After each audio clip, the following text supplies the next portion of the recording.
சமீபத்தில் தயாரிப்பாளர் திருச்சி ஸ்ரீதர் ஒரு இன்டர்வியூ ஒன்று கொடுத்துருந்தார். அந்த இன்டர்வியூவில் பார்த்தீங்கன்னா ஒரு முக்கியமான விஷயம் பற்றி பேசியிருந்தார்.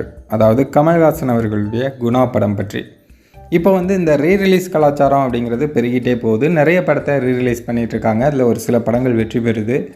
அந்த மாதிரி இப்போது குணா படத்தை ரீரிலீஸ் பண்ணால் எல்லாத்தையும் தூக்கி சாப்பிட்றோம் அப்படின்னு சமீபத்தில் நிறைய பேர் பேசிகிட்டு இருந்தாங்க, கேள்விப்பட்டிருப்பீங்க. அதாவது இந்த மஞ்சுமல் பாய்ஸ் அப்படின்னு ஒரு படம் வரும்போது, குணா படம் வெளியான சமயத்திலேயே அந்த மாதிரி ஒரு அடி வாங்கின படம் இருக்க முடியாது அப்படிங்கிற அளவுக்கு அது ஒரு ஃப்ளாப்பான படமாக அமைஞ்சுது.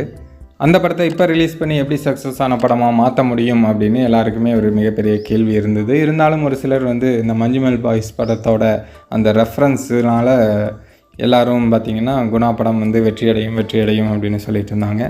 தயாரிப்பாளர் திருச்சி ஸ்ரீதர் என்ன சொல்கிறார் அப்படின்னா, குணா படத்தை ரீரிலீஸ் பண்ணால் கூட்டமும் வராது, யாரும் பார்க்க மாட்டாங்க அப்படின்னு சொல்கிறாரு. அவரோட ஒப்பீனியன் அது அப்படின்னு சொல்கிறாரு.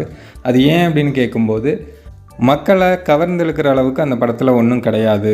அந்த படம் ஆரம்பத்திலே ஒன்றும் போகலை, அதனால் இப்போவும் போகிறதுக்கு வாய்ப்பு இல்லை. இதுதான் என்னுடைய கருத்து அப்படின்னு அவர் ஒரே பேச்சில் முடிச்சிட்டாரு. பண்ணால் வருமா, கூட்டம் வருமா மக்களுக்கு? என்னுடைய அபிப்பிராயம் வராது. என்னுடைய சொந்த அபிப்பிராயம் வராது. என்ன காரணம்? அது அந்தளவுக்கு ஒரு ஆடியன்ஸை புல் பண்ணக்கூடிய கண்டென்ட் இல்லைன்னு என்னுடைய சொந்த அபிப்பிராயம். இப்போ எல்லாரும் என்ன நினைக்கிறாங்க அப்படின்னா, இந்த ஃபெயிலர் படத்தை ரீரிலீஸ் பண்ணி சக்ஸஸ் படமாக மாற்றலாம் அப்படின்னு நினைக்கிறாங்க. இதற்கான காரணம் என்னென்னா, சூப்பர் ஸ்டார் ரஜினிகாந்த் அவர்களுடைய பாபா படத்தை ரீரிலீஸ் பண்ணி அந்த படம் ஒரு மிகப்பெரிய வசூல் குவிச்சது இல்லையா? ஸோ அதனால தான் நிறைய பேர் இப்போது அந்த ட்ரெண்டுக்கு மாறுறாங்க. பட் பாபா படம் அப்படிங்கிறது வேறு, அது தலைவரோட படம். ஸோ தலைவரோட ரசிகர்கள் எக்கச்சக்கமான பேர் இருக்காங்க. ஆனால் குணா படம் அப்படிங்கிறது அது வேறு, அது கமல் படம். கமலுக்கு ரசிகர்கள் அப்படின்னு இருக்காங்களான்னு நீங்களே யோசிச்சுக்குங்க.